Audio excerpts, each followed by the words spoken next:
विद्यार्थियों नमस्कार। न्यू नर्मदा कुछ आपको स्वागत है। हम आपके लिए हिंदी चला रहे हैं जिसमें क्या करना है आपको, हम 2-3 अध्याय कवर कर चुके हैं। उसी कड़ी में हम आपको लेके चलते हैं नया अध्याय का नाम है वर्तनी, जिसे बोलते हैं स्पेलिंग। ध्यान रखें, इस वाले अध्याय का आपके समस्त हिंदी जो एग्जाम में पेपर पूछता है, उन एग्जाम में इस अध्याय या इस पोर्शन का प्रश्न आना बहुत ही अति आवश्यक है। और आता ही ध्यान रखें, एमपीपीएससी पीएससी में आएगा, पटवारी में आएगा, और मध्य प्रदेश के जो भी ग्रुप 4 ग्रुप 3 है उसमें पेपर में आता है, एमपीएसआई में पटवारी में आएगा, और एमपीएससी में भी इसका प्रश्न आता है प्री में। ध्यान रख चलिए, और ध्यान रख एसएससी जीडी में इसका प्रश्न आता है।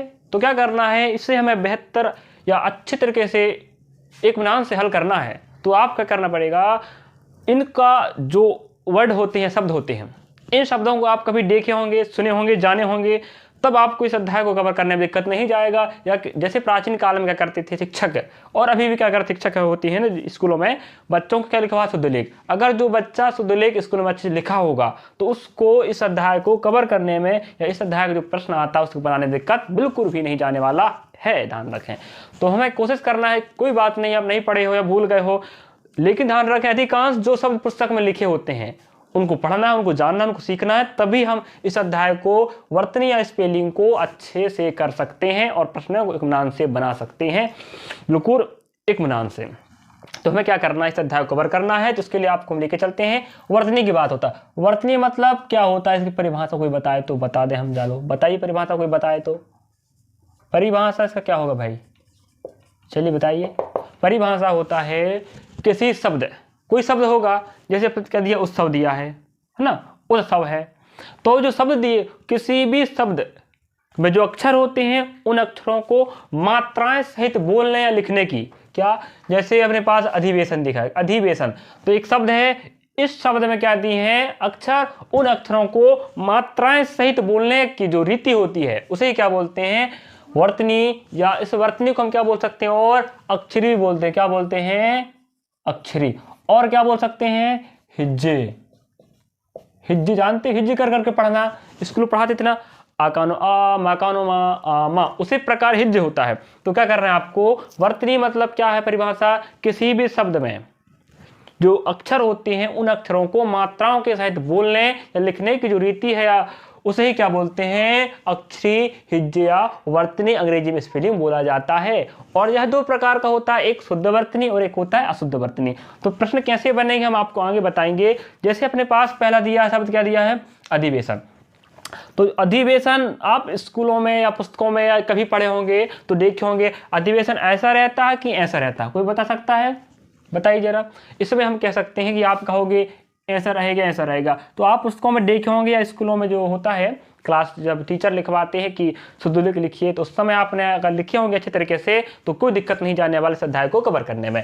अधिवेशन, ये सही ध्यान रखना, अधिवेशन ऐसे लिखते हैं, अधिवेशन ऐसा नहीं लिखते हैं। यहाँ बिल्कुल दोनों में कोई अंतर नहीं, सिर्फ अंतर क्या होगा, यहाँ शक्कर वाला सा है और यहाँ क्या है, षटकोण वाला सा। यही अंतर आपका करेगा वर्तनी में, शुद्ध वर्तनी और अशुद्ध वर्तनी में आपको अलग करने में काम करेगा। चलिए, जो स्रोत लिखा है, स्रोत ये भी लिखा है, ठीक है। उच्चारण की बात करें थोड़ा सा अलग है, लेकिन स्रोत ऐसे लिखते हैं, जो स्रोत क्या है, गलत है। चलिए, जो क्षेत्र लिखा है, जो क्षेत्र लिखा है छतरी वाला। चलिए, उत्सव लिखा है, उत्सव जे भी लिखा है। यहाँ जल्दी है, यहाँ भी जल्दी है। यहाँ शताब्दी है, यहाँ भी शताब्दी है, लेकिन यहाँ शक्कर वाला, यहाँ सर्वत वाला है। यहाँ बर्तन है, यहाँ भी बर्तन लिखा है। यहाँ भी उज्ज्वल है, यहाँ उज्ज्वल है। तो आपको क्या करना है, इन्हीं शुद्ध वर्तनी और अशुद्ध वर्तनी में आपको अंतर देखते बननी चाहिए। मात्राओं का, शब्दों का उच्चारण कैसे हो रहा है, मात्रा कैसे लगा है, लिखने और बोलने जिसको बन गया तो वो है वर्तनी को हल कर सकता है शुद्ध वर्तनी और अशुद्ध वर्तनी के प्रश्नों को इत्मीनान से। तो क्या करना है आपको, इस प्रकार के जो प्रश्न बनेगा वो बनता है, जैसे आपके पास 4 ऑप्शन होगा, 4 ऑप्शन दिया रहेगा, उन 4 ऑप्शन में बोल देगा। जैसे मैं लिख देता हूं अधिवेशन, स्रोत और क्षेत्र, जे 1, 2 और 3, एक ऑप्शन ऐसा हम रख देते हैं, इसको किसको, उत्सव को, ठीक है। अब बताना है अधिवेशन, स्रोत और क्षेत्र और उत्सव में आपको प्रश्न पूछेगा, दिए गए 4 ऑप्शन, हाँ ऑप्शन नंबर हो जाएगा चौथा, तो आपको बोलेगा 1, 2, 3, 4, इन 4 ऑप्शन में अशुद्ध वर्तनी क्या है। तो आप क्या बताओगे, भाई अधिवेशन भी शुद्ध है, स्रोत भी शुद्ध है और क्षेत्र भी क्या शुद्ध है, अशुद्ध क्या हो गया, उत्सव। यही होगा आपका आंसर। कि अशुद्ध वर्तनी क्या है, उत्सव है।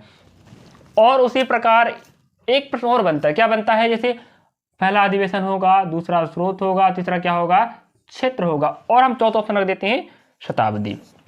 अब बोलेगा 1 2 3 और हो जाएगा 4। इन चार ऑप्शन में आपको बताना है कि शुद्ध वर्तनी कौन है।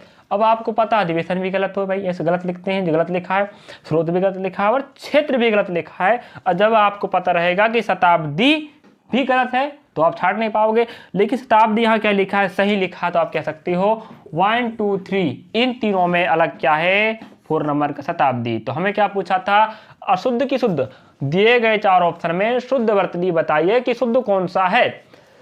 तो हम कह रहे हैं ऑप्शन नंबर चौथा शताब्दी आपका सही आंसर होगा। इस प्रकार आपको दो प्रकार के प्रश्न बनेंगे, एक शुद्ध वर्तनी छाटने वाला और एक रहेगा अशुद्ध वर्तनी वाला।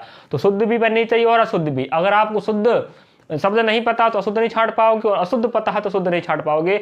अशुद्ध भी बननी चाहिए और शुद्ध शब्द भी बननी चाहिए, तभी आप छाट पाओगे। शुद्ध वर्तनी और अशुद्ध वर्तनी के बीच में अंतर देखकर आप प्रश्नों को हल कर सकते हो आराम। चलिए विद्यार्थी, अब हम अगले वीडियो आपको मिलते हैं। अगले वीडियो में आपको लेने वाले हैं, प्रश्न लेंगे, आपको 4 ऑप्शन रहेगा और आपको उसको ऑप्शन को कैसे छाटना है और कैसे शुद्ध वर्तनी वाला प्रश्न बोलता है और कैसे अशुद्ध वर्तनी छाटने के लिए बोलता है, हम आपको अगले वीडियो में बताएंगे। धन्यवाद।